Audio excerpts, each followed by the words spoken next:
The process server's hands were shaking as he handed me the papers. $2 million. That's what the lawsuit said in bold letters across the top. My morning coffee turned bitter in my mouth as I stared at the document. The plaintiff was listed as Margaret Whitfield, president of Pine Valley Estates OA, claiming I destroyed property values with my ranch's fence. What she didn't know, what nobody in that pristine subdivision knew, was that I owned every single square inch of land their houses sat on, including hers. I'd been living peacefully on my 480-acre ranch for 15 years, minding my own business, raising cattle, fixing fences when they needed it.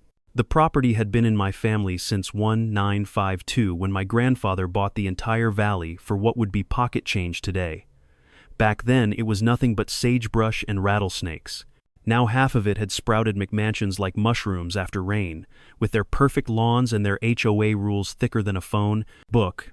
My first encounter with Margaret happened 3 months before the lawsuit. I was replacing a section of barbed wire fence along the eastern border when I heard the distinctive click-clack of expensive heels on gravel. There she stood, all 5 foot, nothing of fury wrapped in a lime-green pantsuit that looked like it lost a fight with a highlighter.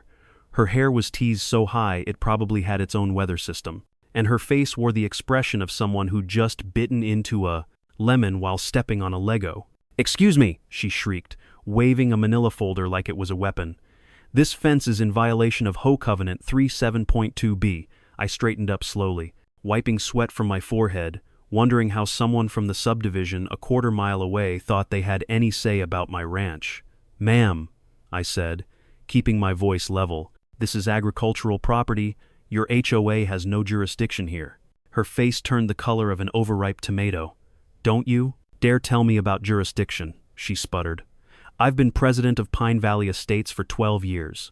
Every property that borders our community falls under our architectural review standards."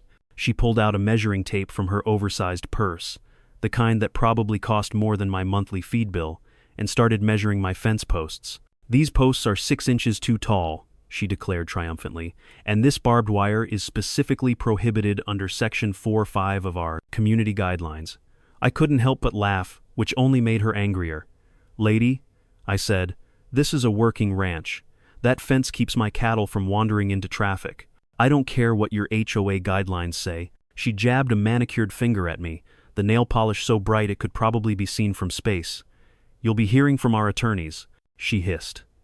"We have strict standards in Pine Valley Estates, and we won't let some cowboy ruin our property values with his eyesore of a fence." With that, she spun on her heel, nearly twisting her ankle on the loose gravel, and marched back to her pristine white Escalade. I figured that would be the end of it, just another suburban busybody with too much time and too little sense. But Margaret Whitfield was just getting started. Over the next few weeks, I started noticing things. HOA security guards parked at the edge of my property, taking pictures, strange cars driving slowly past my gate, people inside pointing and whispering. Then came the letters. The first one arrived on official Pine Valley Estates letterhead, demanding I submit architectural plans for my fence to their review board. I tossed it in the trash. The second threatened daily fines of $500 for non-compliance. That one made good kindling for my fire pit. By the third letter, which included photographs of my fence from multiple angles like some kind of criminal evidence file, I knew I needed to do some digging. That's when I called my cousin Jake, who happened to be a real estate attorney in Denver. "Jake," I said, "I need you to pull some property records for me." I explained the situation, and I could hear him trying not to laugh on the other end. "Let me get this straight," he said. "The OA president is trying to fine you for a fence on your own ranch?" "That's exactly what she's doing," I confirmed. "But here's the thing. I have a feeling there's more to this story. Can you check who actually owns the land? Under Pine Valley Estates?" There was a pause. Then Jake said, "You thinking what I think you're thinking?" I grinned, even though he couldn't see it. Grandpa always said he kept the mineral rights and land leases when developers came knocking. I'm wondering if he kept more than that. While Jake worked his legal magic, Margaret escalated her campaign. She organized a community meeting about the, quote, dangerous agricultural eyesore, unquote, threatening their property values. According to my neighbor Tom, who lived on the other side of Pine Valley and enjoyed the drama, she showed a PowerPoint presentation with pictures of my fence from every conceivable angle. complete with red arrows pointing out various violations. She actually had graphs. Tom told me over a beer on my porch, showing how property values would plummet if you didn't replace your fence with white vinyl. The whole room was nodding along like sheep. He took a long sip, shaking his head. Course, most of them probably don't know a fence post from a flagpole, but they sure were worked up about it. 2 days later, Jake called back, and I could hear the excitement in his voice. "Oh, you're going to love this," he said. So I pulled all the property records going back to 1952. Your grandfather didn't just keep mineral rights. He structured the entire Pine Valley development as a massive land lease agreement. Every single home in that subdivision sits on land that's technically still owned by Cross River Ranch Trust. I nearly dropped my phone. "You're telling me," I said slowly, "that I own the land under their houses?" Jake laughed. "Not just the land. The lease agreements are ironclad. 9-year terms with automatic renewal unless the trust decides otherwise. And guess who the sole beneficiary of the Cross River Ranch Trust is?" "But wouldn't they know this?" I asked, my mind racing. "When they bought their houses, surely it would have come up." Jake explained that the 40s lease by Eversext, developer who built Pine Valley Estates in the 90s, had buried the lease arrangement deep in the paperwork. Most buyers probably never realized they were purchasing homes on leased land, and the modest lease payments were folded into their HOA fees. "The best part," Jake continued, "is that the trust has broad powers over land use, including the right to approve or deny any restrictions placed on adjacent trust properties. In other words, not only can their HOA not tell you what to do with your fence, but technically you could tell them to pound sand about their own properties." Armed with this information, I decided to attend the next HOA meeting. I put on my best pearl snap shirt, the one without any visible stains, and drove over to the Pine Valley Community Center. The parking lot was full of luxury SUVs and sports cars that cost more than most people's houses. I parked my beat-up F250 between a Porsche and a Tesla, enjoying how out of place it looked. The community center was packed, and whispers followed me as I walked to a seat in the back. Margaret stood at the podium, her hair somehow even taller than last time. Wearing a blazer covered in so much costume jewelry, she clinked when she moved. "As you all know," she began, her voice dripping with false concern, "we face a serious threat to our community standards." She clicked a remote, and a blown-up photo of my fence appeared on the screen behind her. Several people gasped, as if she'd shown them a crime scene photo. "This eyesore," she continued, "sits directly adjacent to our beautiful community. Despite multiple attempts at reasonable communication, the owner refuses to comply with basic aesthetic standards. Now," she said, pausing for dramatic effect, "our legal team has prepared a comprehensive lawsuit. We're seeking $2 million in damages for the negative impact on our property values, plus an injunction requiring immediate fence replacement." The room erupted in applause, and I noticed several people turning to look at me with smug satisfaction. I raised my hand. Margaret's eyes narrowed when she saw me. "We're not taking questions," she snapped. I stood up anyway. "I'm not here to ask a question," I said, loud enough for everyone to hear. "I'm here to share some interesting information about Pine Valley Estates." The room went silent, except for the hum of the air conditioning. "My name is Daniel Cross," I continued, walking toward the front. "My grandfather was William Cross, who owned all 3,200 acres of this valley back in 1952. Margaret's face was cycling through colors like a confused traffic light. "Whatever point you think you're making," she interrupted, "is irrelevant. Your grandfather sold this land to developers decades ago." I smiled, reaching into my back pocket for the folder Jake had prepared. "Actually, he didn't sell it. He leased it. Every single house in Pine Valley Estates, including yours, Margaret, sits on land owned by the Cross River Ranch Trust." I pulled out a copy of the master lease agreement. "And as the sole beneficiary of that trust, that makes me your landlord." The silence was so complete, you could have heard a pin drop on the plush carpet. Margaret's mouth opened and closed like a fish out of water. Finally, someone in the third row spoke up. That can't be right. I own my house." I turned to address him, recognizing him as one of the security guards who'd been photographing my fence. "You own the house," I agreed, "but not the land it sits on. It's all perfectly legal. and clearly stated in Section 47 of your property documentation, though I'm guessing most of you skipped that part. I turned back to Margaret, who looked like she'd been hit by a truck. Now, about this lawsuit. According to the trust documents, no homeowners association operating on trust land can impose restrictions on trust properties without written consent from the trustee. I pulled out another document. That would be me, and I definitely don't consent to any restrictions on my fence. In fact, I paused, savoring the moment. I could theoretically invoke Clause 39B, which allows the trust to terminate any lease with 90 days' notice if the lessee engages in frivolous legal action against the trust or its beneficiaries. A man in the front row shot to his feet. "Are you threatening to evict us?" he demanded, his face red with indignation. I shook my head.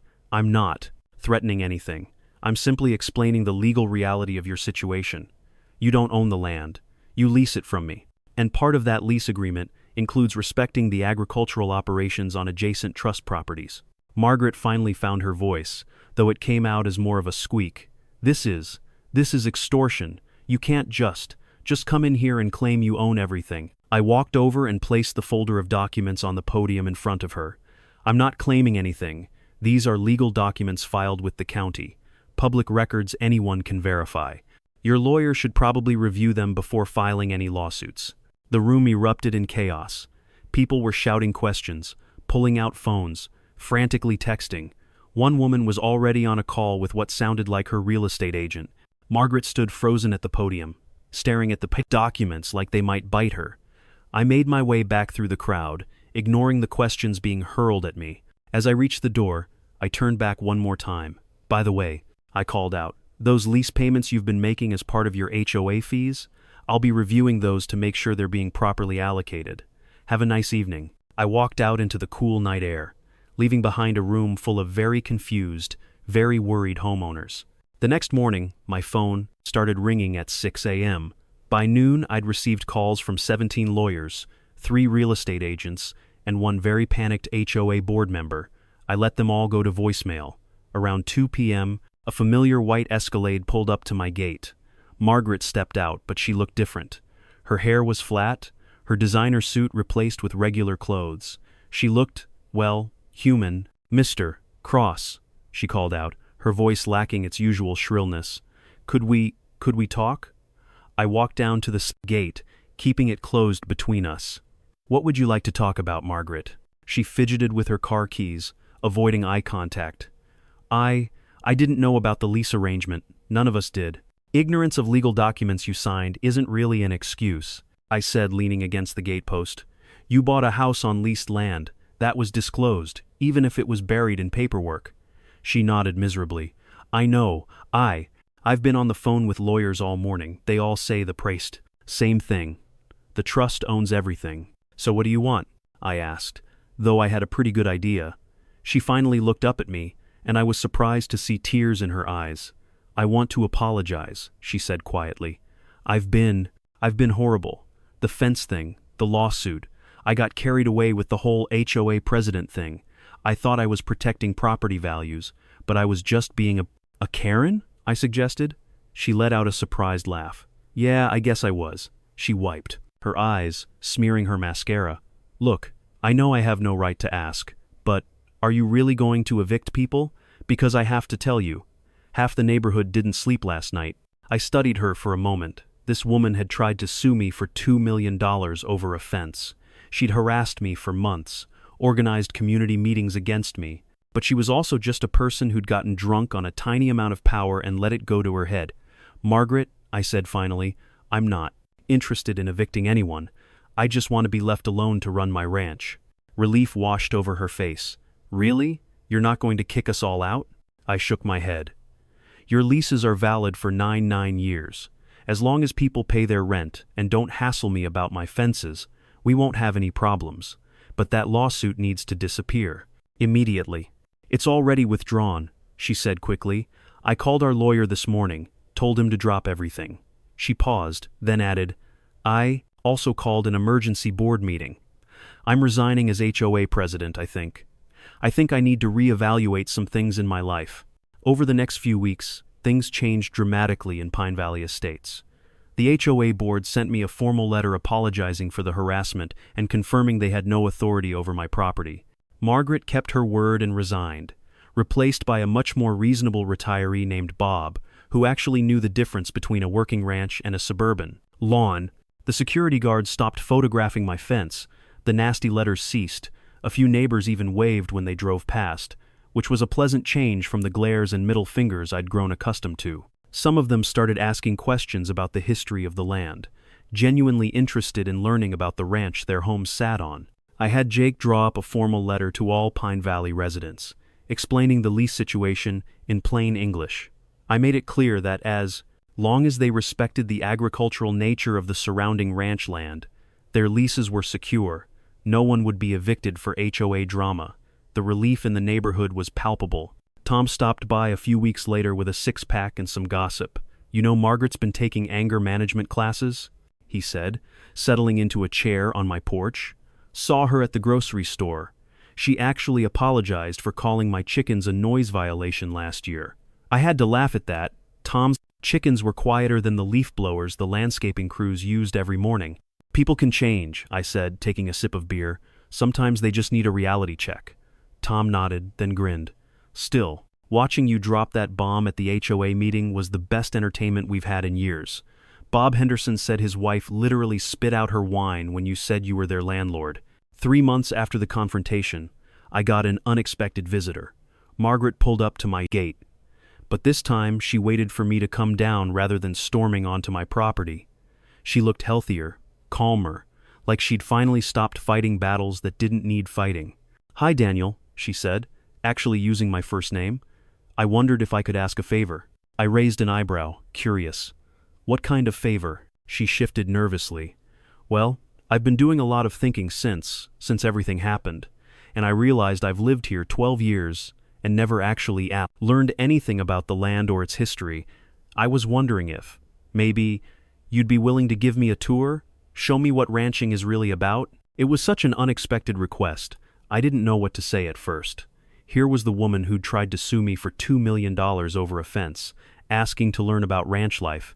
"You're serious?" I asked. She nodded. "Completely serious. I spent so much time trying to control everything, make it all perfect, that I never stopped to appreciate where I actually lived. So I gave her a tour, showed her the cattle operation, explained how the fences work to rotate pastures and protect the animals, took her up to the ridge where you could see the whole valley, including Pine Valley Estates nestled in the eastern corner. She was quiet most of the time, asking occasional questions, really listening to the answers. "Your grandfather must have loved this land," she said as we looked out over the valley. I nodded. "He did. That's why he structured the leases the way he did. He wanted development to happen responsibly, with respect for the land. The lease agreements actually include conservation requirements that the developer had to follow." "I never knew that," she said softly. "I never bothered to learn any of it. I just saw your fence as something that didn't match our aesthetic." She turned to me. "I'm really sorry, Daniel, not just for the lawsuit, but for not seeing the bigger picture. This ranch, it's not an eyesore. It's the reason this valley exists as it does." Word of Margaret's visit spread through Pine Valley Estates, and suddenly I had other neighbors asking for tours. What started as one-off visits turned into monthly ranch days, where residents could come learn about the land their homes sat on.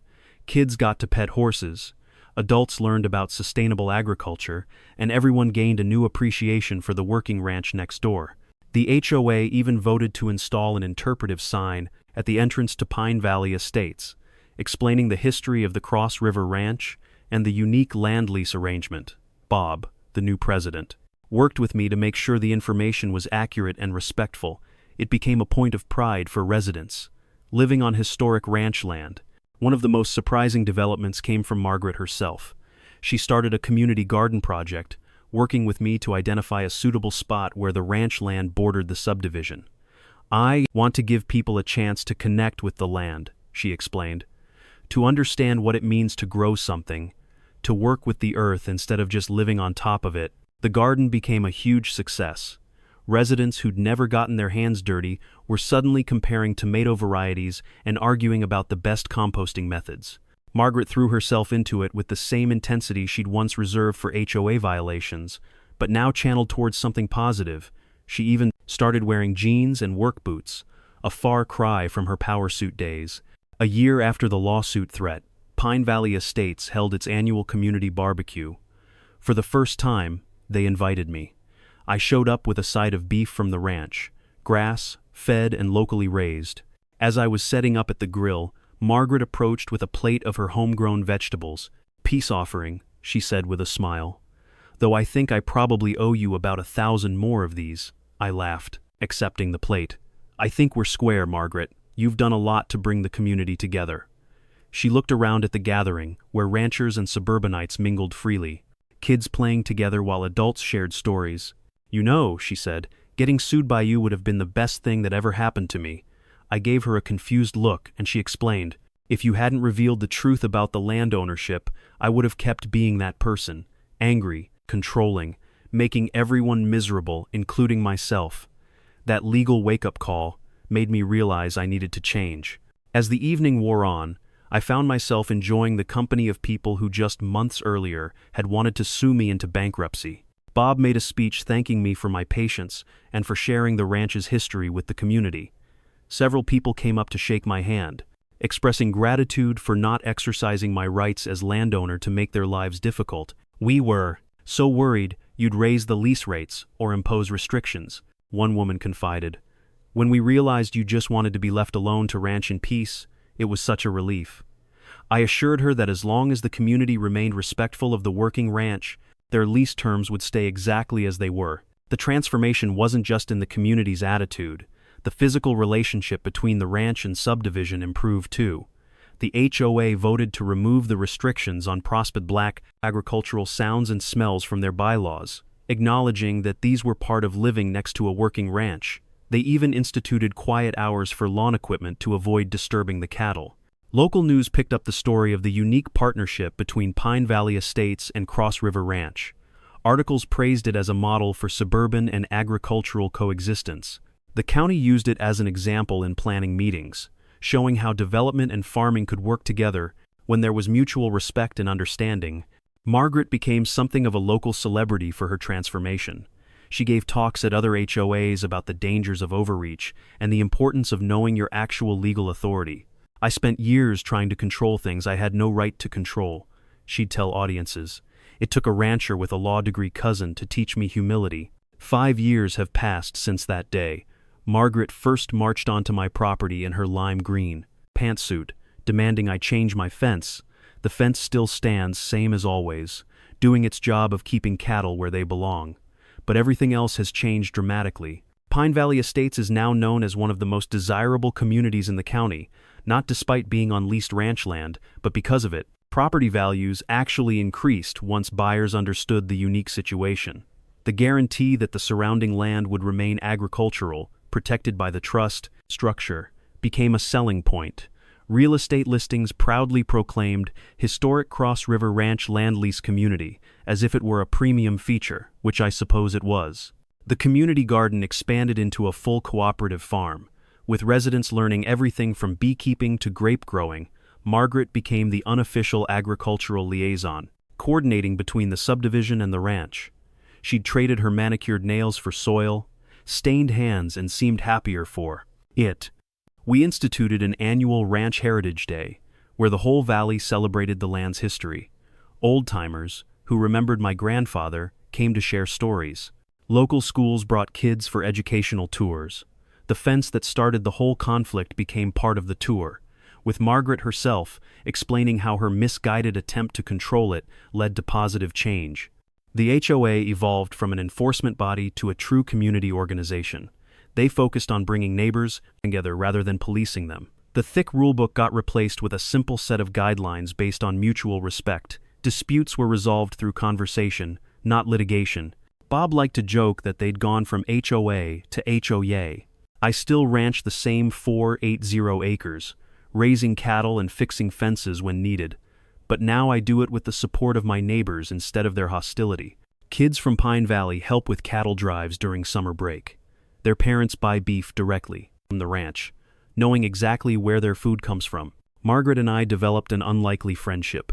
She'd stop by for coffee sometimes, always bringing vegetables from the garden, We'd sit on the porch and laugh about that first encounter. I was so ridiculous, she'd say, shaking her head, measuring your fence posts with a ruler like some kind of fence detective. You were passionate, I'd reply diplomatically, which always made her laugh harder. That's a nice way of saying I was a complete Karen. She'd grown comfortable with the term, even embracing it as a reminder of who she used to be and how far she'd come. The lawsuit that never was became a legend in the valley. New residents heard the story as part of their welcome package, a cautionary tale about the importance of understanding what you're signing and respecting your neighbors. The $2 million fence became a symbol of how conflicts could transform into cooperation. Other HOAs in the region started reaching out, asking for advice on avoiding similar conflicts.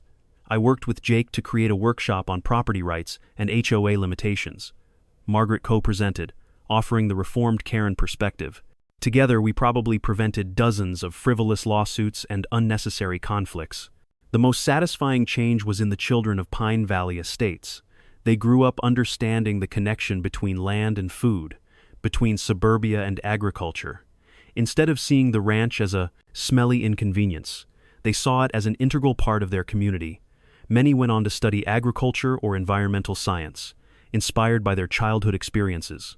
On the 10th anniversary of the fence incident, the community threw a surprise party. They'd commissioned a local artist to create a sculpture, a stylized fence post made from recycled materials, with a plaque reading, "Good fences make good neighbors, but understanding makes better communities." They installed it at the boundary between the ranch and subdivision. Margaret gave a speech that had everyone in tears, including me, though I'll deny it if asked. She talked about the danger of small people with small power, and how a fence had taught her to see beyond her own narrow view. Daniel could have destroyed us, she said. He had every legal right to make our lives miserable after how we treated him. Instead, he chose patience and education over retaliation.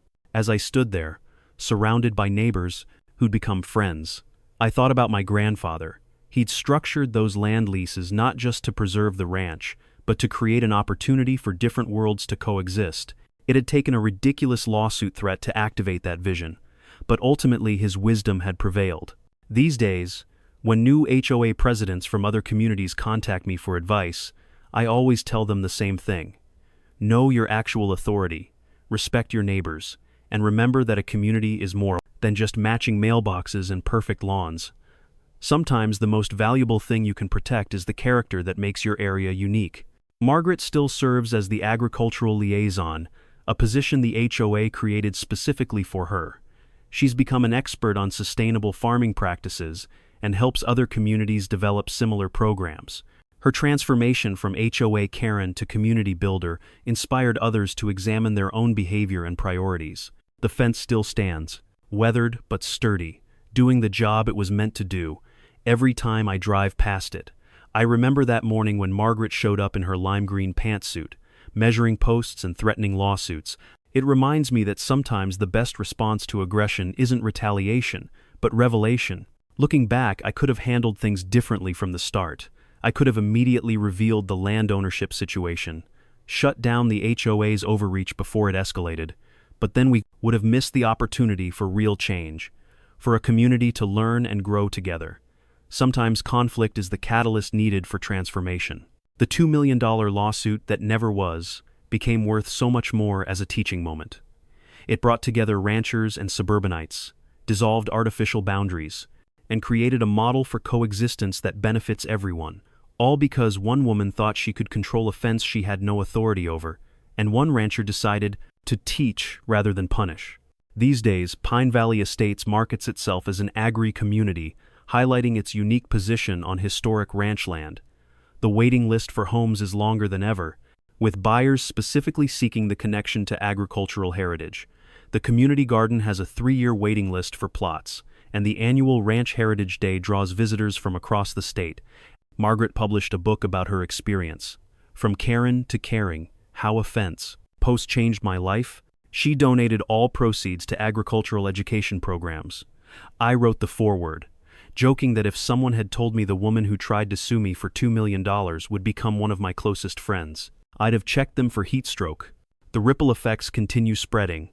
Other communities have adopted similar models, recognizing that agricultural preservation and suburban development don't have to be enemies. County planners now require developers to consider agricultural adjacency in their proposals. The Pine Valley model became a case study in planning schools. Every spring, when new calves arrive, Pine Valley families bring their children to watch. They learn about the cycle of ranch life, understanding that the fence they once saw as an eyesore protects these animals. Margaret usually leads these tours, explaining with the passion of a true convert how agriculture and suburbia can thrive together. The HOA's lawyers, the same ones who were preparing the $2 million lawsuit, now specialize in helping communities avoid similar conflicts. They credit the Pine Valley incident with transforming their practice from adversarial to advisory. They keep a photo of my fence in their office as a reminder to verify authority before threatening litigation. Sometimes I wonder what would have happened if my grandfather hadn't structured those leases so carefully. If Pine Valley Estates had actually owned their land outright, would they have lost the lawsuit? Would they have forced me to replace centuries of ranching tradition with white vinyl conformity? The thought reminds me to appreciate his foresight. But more than legal structure, this story is about human nature, about how people react when their assumed authority is challenged. Margaret could have doubled down, fought the lease arrangements, made everyone's life miserable. Instead, she chose growth. And in choosing growth, she gave everyone else permission to do the poffin. Same. The fence stands today exactly as it did that morning Margaret first measured it. Barbed wire strung between weathered posts, functional and unpretentious. But now it's more than just a boundary between ranch and subdivision. It's a symbol of what happens when communities choose understanding over conflict, when neighbors become partners instead of adversaries. New visitors often ask to see the famous $2 million fence, expecting something grand or controversial. They're always surprised to find an ordinary ranch fence, doing an ordinary job. That's when we explain that the real value was never in the fence itself, but in the lessons learned from defending it. The story didn't end there, not by a long shot. A year after the fence incident became community legend, I got a call that would test everything we'd built. The original developer of Pine Valley Estates, a company called Sunshine Holdings, had sold their interest to a massive corporate development firm, Meridian Property Group. These weren't local folks who understood our unique arrangement.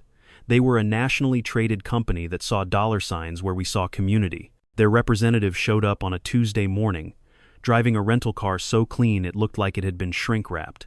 He wore a suit that probably cost more than most people's monthly mortgage, and carried a briefcase that screamed hostile takeover. His name was Preston Hartwell, and he had the kind of smile that never reached his eyes. "Mr. Cross," he said, extending a manicured hand. "I represent Meridian Property Group. We've recently acquired the development rights to Pine Valley Estates, and we'd like to discuss modernizing the lease arrangements." The way he said modernizing made my skin crawl. In corporate speak, that usually meant squeeze every penny possible. I invited him onto the porch, but didn't offer coffee. Something told me this wasn't going to be a friendly chat. He pulled out a Paxson tablet and started swiping through documents. "Our analysis shows the current lease rates are approximately 6.5% below market value," he said, as if announcing the weather. "We're prepared to offer you a buyout of the land rights for $8.5 million. Now, $8.5 million is a lot of money, more than my grandfather ever dreamed the land would be worth. But I thought about the community we'd built, the trust people had placed in the arrangement, the transformation from conflict to cooperation. Not interested," I said simply. His plastic smile flickered for just a moment. "Mr. Cross," he continued, "you need to understand the current situation is untenable. These lease rates haven't been adjusted for inflation in decades. Meridian has a fiduciary duty to maximize value for our shareholders." He pulled up a graph showing projected profits. "We could triple the land revenue within 18 months. By forcing out the current residents?" I asked, though it wasn't really a big question. Preston's smile widened. "Market corrections sometimes require displacement, but we'd offer generous relocation packages to qualifying lessees." The way he said qualifying told me exactly how many people would actually get help, probably zero. I stood up, signaling the meeting was over. "The answer is no. The lease agreements stand as written, 9 year terms with renewal at the trust's discretion. Not for sale, not for negotiation." Preston packed up his tablet slowly, deliberately. I'm disappointed, Mr. Cross. I'd hoped we could handle this cooperatively. Meridian has extensive legal resources. We'll be reviewing all options. After he left, I immediately called Jake, then Margaret, then Bob from the HOA. Within an hour, we had an emergency meeting scheduled at the community center. Word spread like wildfire through Pine Valley, and by evening the place was packed. Fear hung in the air like fog. Everyone knew corporate developers played by different rules.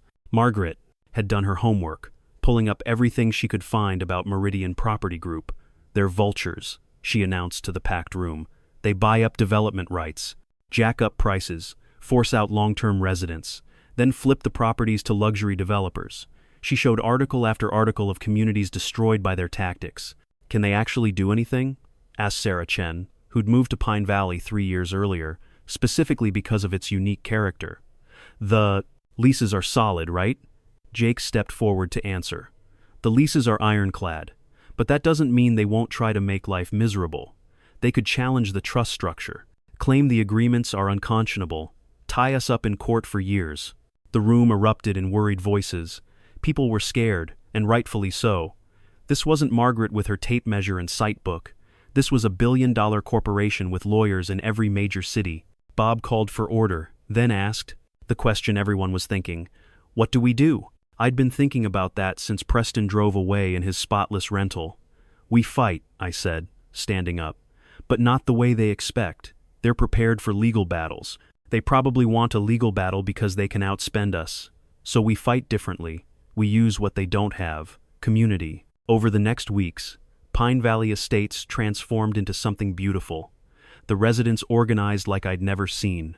Margaret created a task force to document every improvement made to the properties, every community program, every way the unique arrangement had benefited both ranch and subdivision.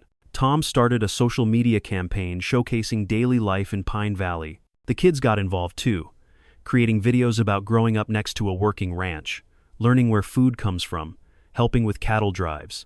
Their genuine enthusiasm was more powerful than any lawyer's argument. One video of 8-year-old Emma Martinez explaining how to properly approach a cow safely got 2 million views. Meanwhile, Meridian wasn't sitting idle. They started sending inspectors to find lease violations, cataloging every minor infraction.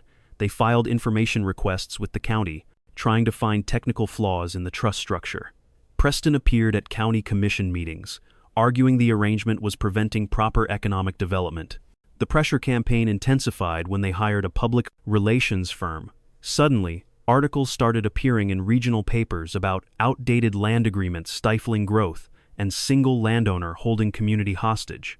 They painted me as a greedy landlord preventing progress. It was Margaret all over again, but with a multi-million-dollar budget. That's when something incredible happened. Other communities started reaching out in support. The story of Pine Valley's transformation had spread further than we knew.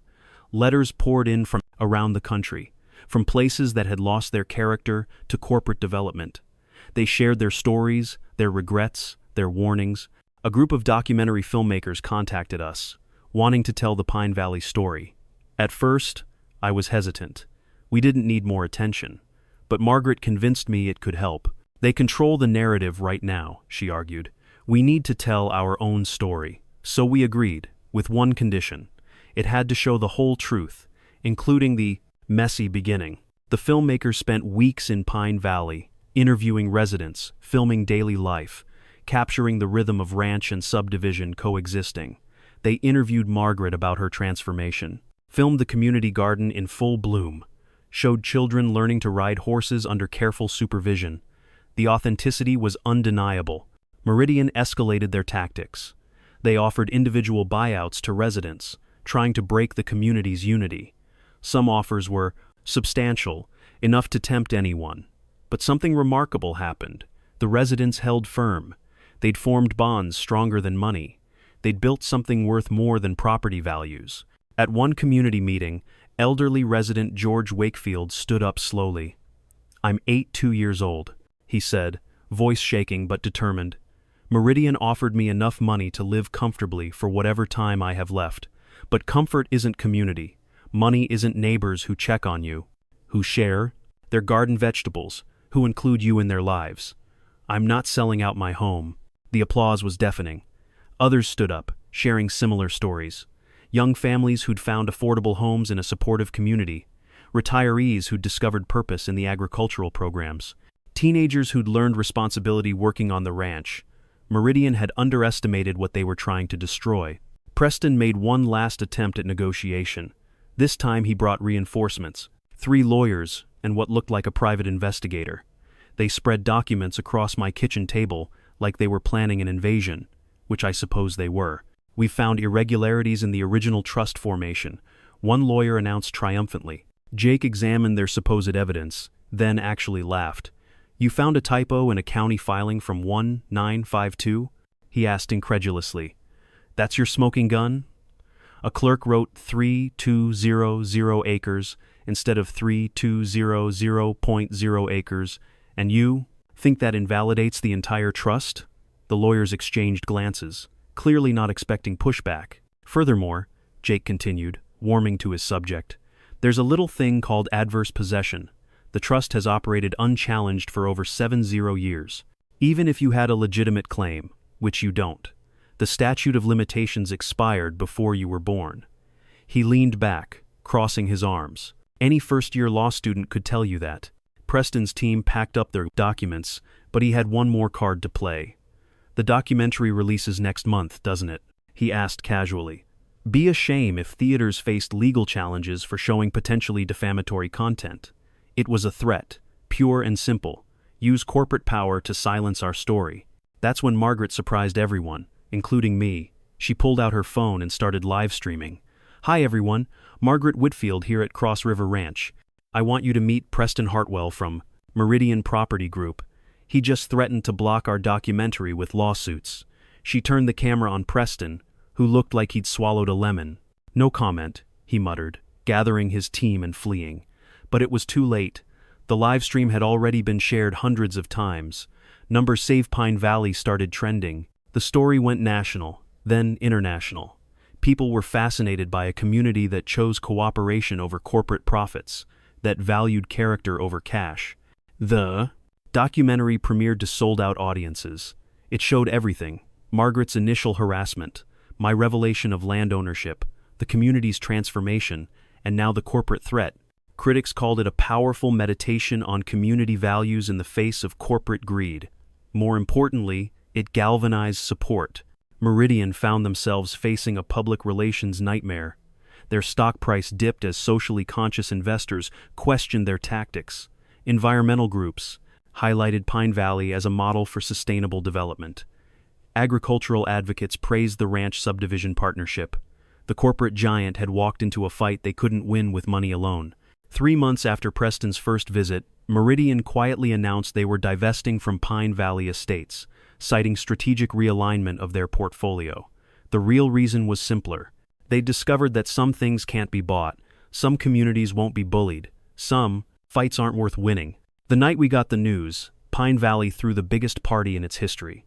The community center overflowed onto the ranch grounds. Music played until dawn. Margaret gave another speech, this time about how a community that stands together can face down any threat. We're not just neighbors, she said. We're family, and family doesn't sell out family. But the Meridian threat had taught us something important. We couldn't just react to threats. We needed to protect Pine Valley's future proactively.